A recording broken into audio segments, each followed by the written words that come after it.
friends, good morning to one and all. Myself Dr. Jyoti Shegokar, I welcome you all in my YouTube channel, and today's our topic of discussion is greenhouse effect.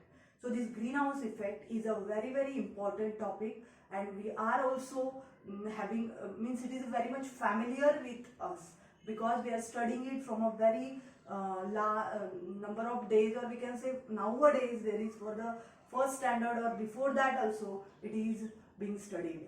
So greenhouse effect, and before that which comes that topic of greenhouse effect comes under the air pollution. So we will get idea just about the air pollution. Air pollution means this word itself indicates that air pollution means pollution which is in air. So whenever a number of gases present in the air, or sometimes some of the solid particles present in the air, and their presence becomes dangerous or harmful, at that time we can call it as a contaminants. So that contaminants present in the air which are harmful for the life as well as for the other non-living things, that is called as a air pollution. Now air pollution, the responsible thing for air pollution is air pollutants.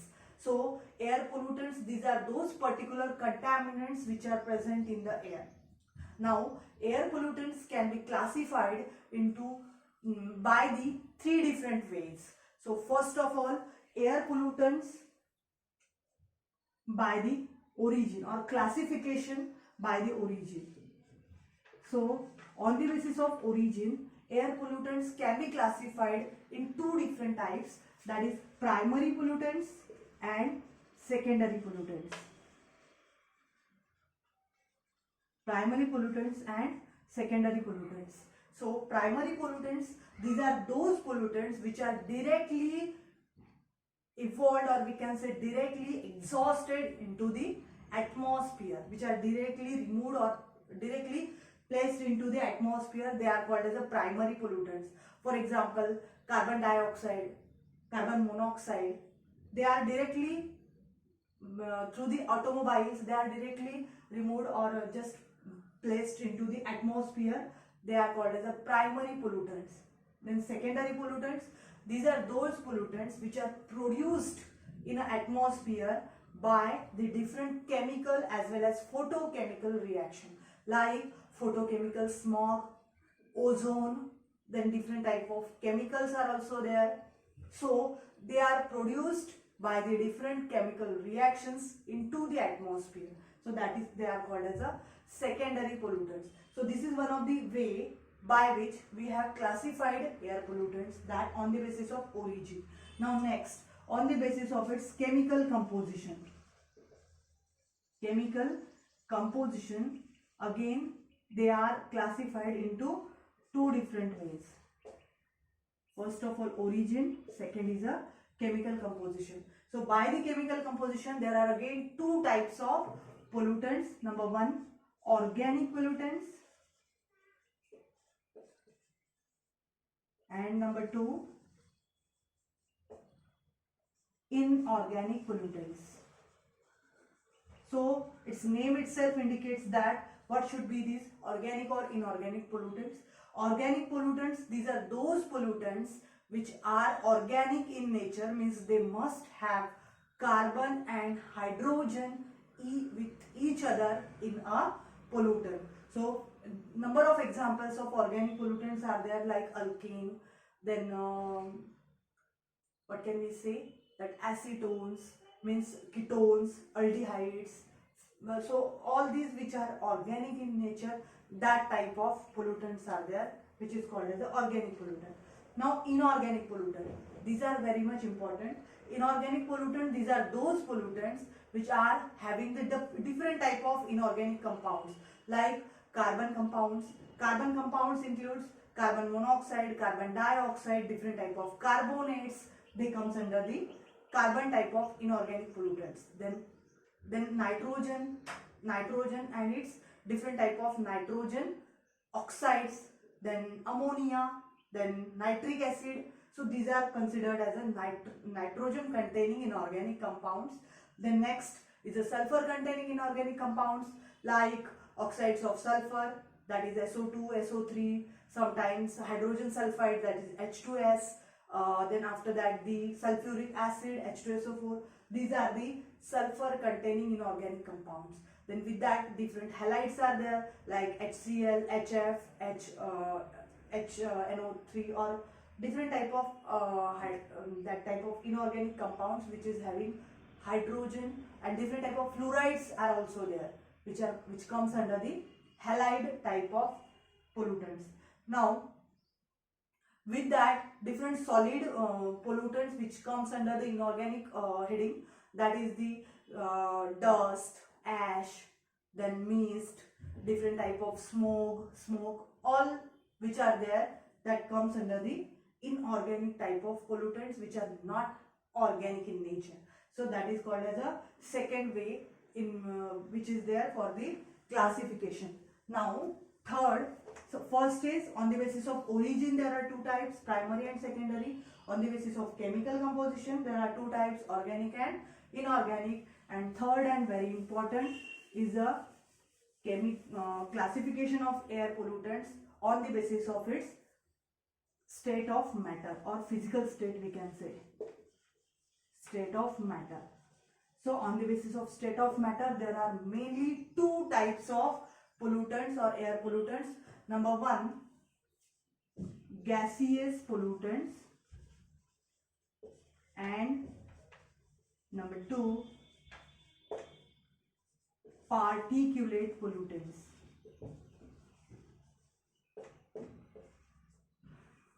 So gaseous pollutants and particulate pollutants.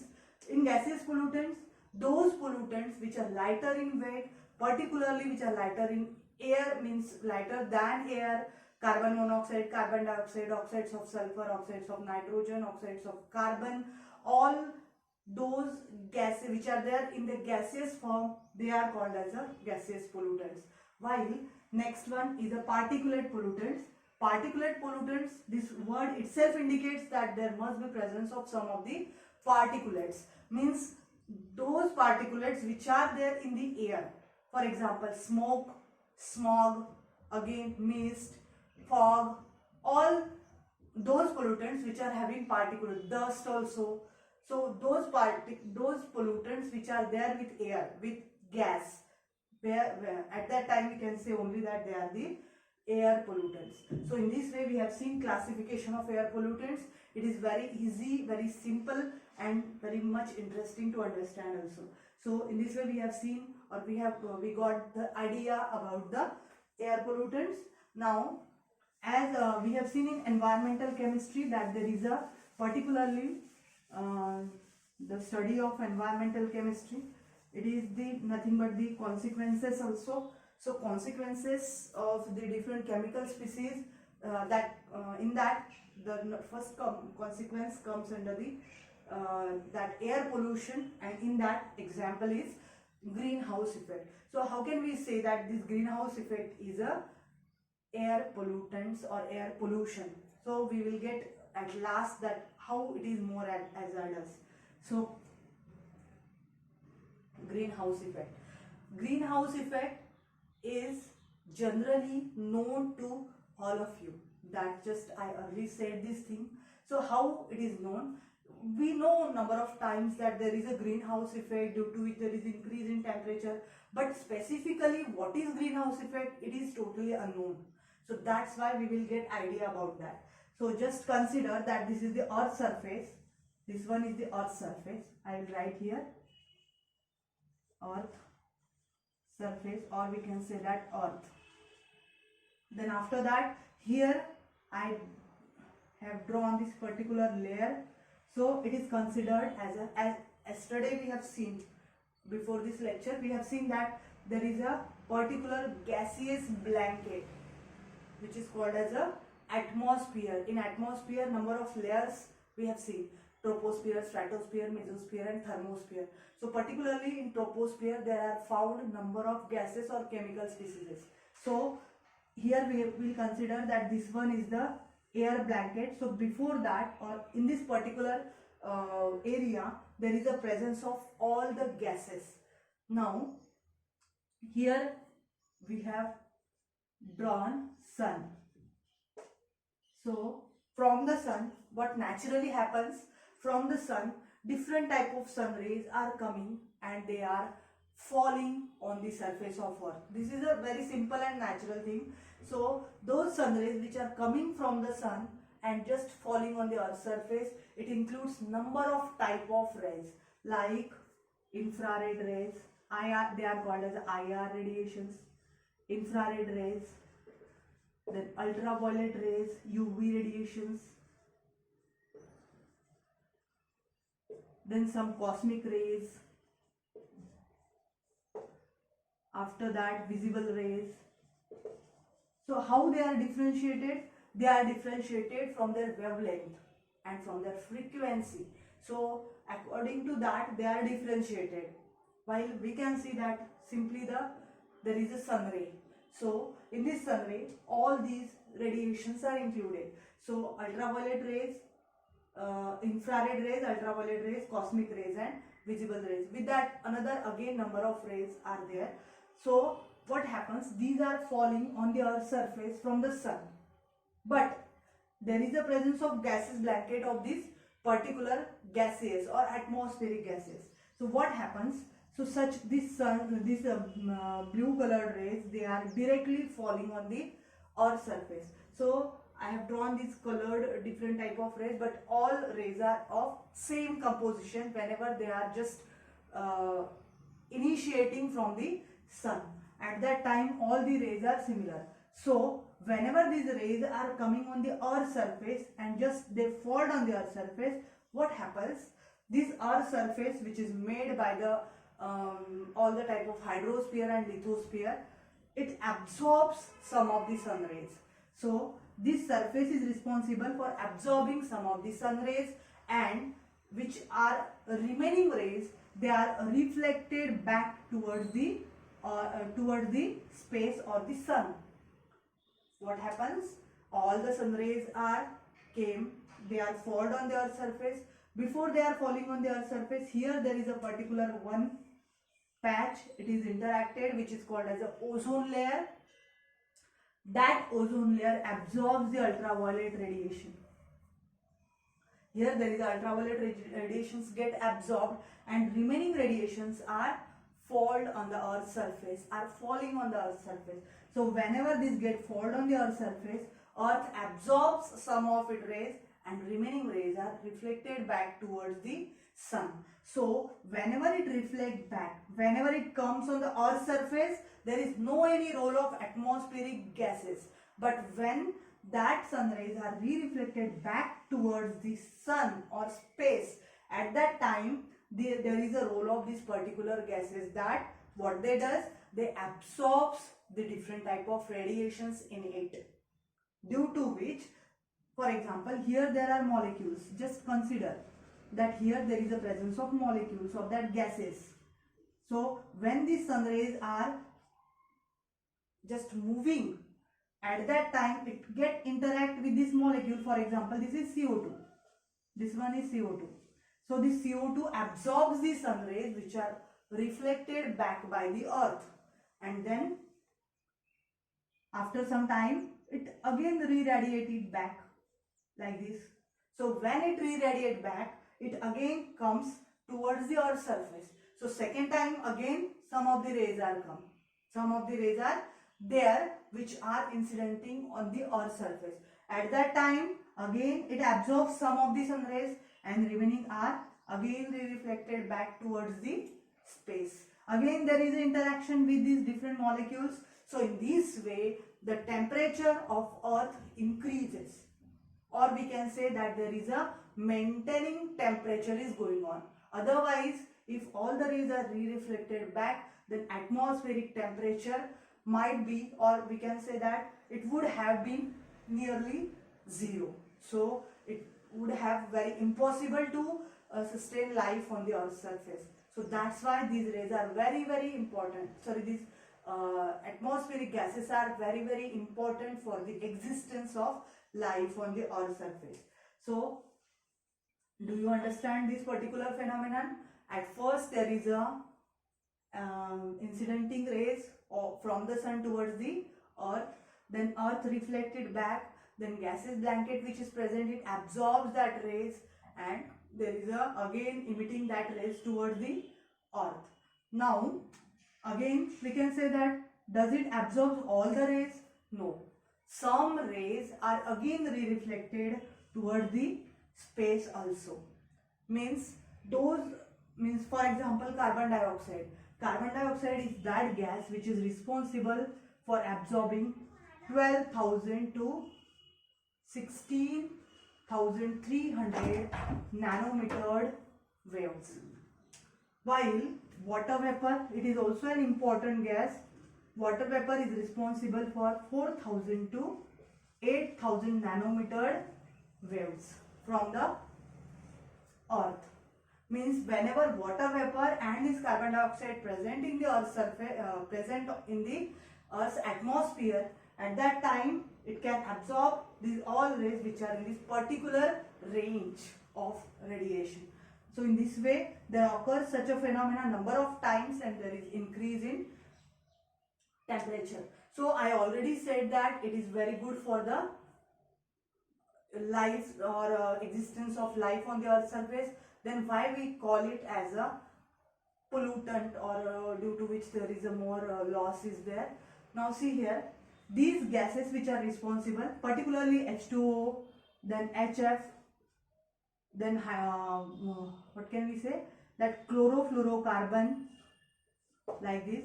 So it is also called as a CFC only. So chlorofluorocarbon, HF, then HF particularly methane, CH4. So these gases are responsible for the absorbing that all rays. Now we can say that in this particular term we have to study all the sources, all its consequences, then how can we carry out its control measures, that all will come under into particular this point. But the theme, or we can say that this particular specifically this phenomenon is shown here today. So for a sake of convenience, I can give one example that generally in European countries there is found the greenhouses of glass, the houses of glass which are made for the purpose of getting crop. So why they are there? Because generally there is a found in European countries there is a very less temperature, and that temperature is responsible for means there is no crop or no what can we say, that there is a no more means their food they cannot get in such a low temperature. So what they does, they prepare such type of a house of glass. Just consider that this is the house of glass, and in this first of all sun rays comes from the sun. So there is generally found the temperature of 2 degrees or 1 degree or 3 degrees sometimes. So that sun rays when come, they get entrapped into this house of a glass. So whenever they are taken by that particular plants, like this, they are taken by that plant, and again that remaining re-reflect back. So it is not allowed to move towards the above that glass, but it is again inside the reflected back inside the that particular house of a glass, and due to which there is increase in temperature of this house, and due to which there may found the different type of crops. So this is the particular effect by which there is increase in temperature. A very well-known example, that when we generally all of us can use the car. So in the car, just consider in sunny days or any type of days, when all the doors of car are closed and inside there is no AC or another type of things. So at that time, just when we open the door, at that time we can see that there is a very high temperature comparatively than the atmospheric temperature. So at that time we can feel this greenhouse effect. So this all is about the greenhouse effect. Now after that we have to see that whenever this production of this carbon monoxide, carbon dioxide, then water vapor, then methane and chlorofluorocarbon increases, what will happen? So when just consider that there is a presence of different type of molecules of carbon dioxide, water vapor, and all these is there in more extent. So what will happen? It absorbs more and more heat from the sun, from the reflected energy by the earth, which is of sun. At that time it absorbs more and more, and it will reflect more and more. So in this way temperature of this earth number is increased. Means naturally whenever carbon dioxide is there, it is useful for us, but manually when by the man-made condition there is increase in such a pollutants, there is a huge increase when found in this by these particular gases. At that time this will be problematic for the life because of a very high temperature. Sometimes this basic temperature of the earth is increased, means it is already total temperature is increased. So all the scientists which are present in throughout the world, they are continuously they get or they give such type of instructions to the human being or to all the countries. So it is very important to decrease or to maintain the temperature of earth. There should not be a very high temperature. So that's why we have to do an important control measure, that these all gases which are responsible for increasing earth's temperature, that should be minimized, that their removal should be controlled. So this is in our hand, that we should control the greenhouse effect, or we should control the, at last it is called as a global warming, because earth is totally get warm. So we can bear this particular greenhouse effect, or it is important for us, but whenever it becomes global warming, it is more dangerous for us. So this is in all our hand, that we should control the evolution or release of these particular gases. So I think that it is understood to all of you. Thank you very much.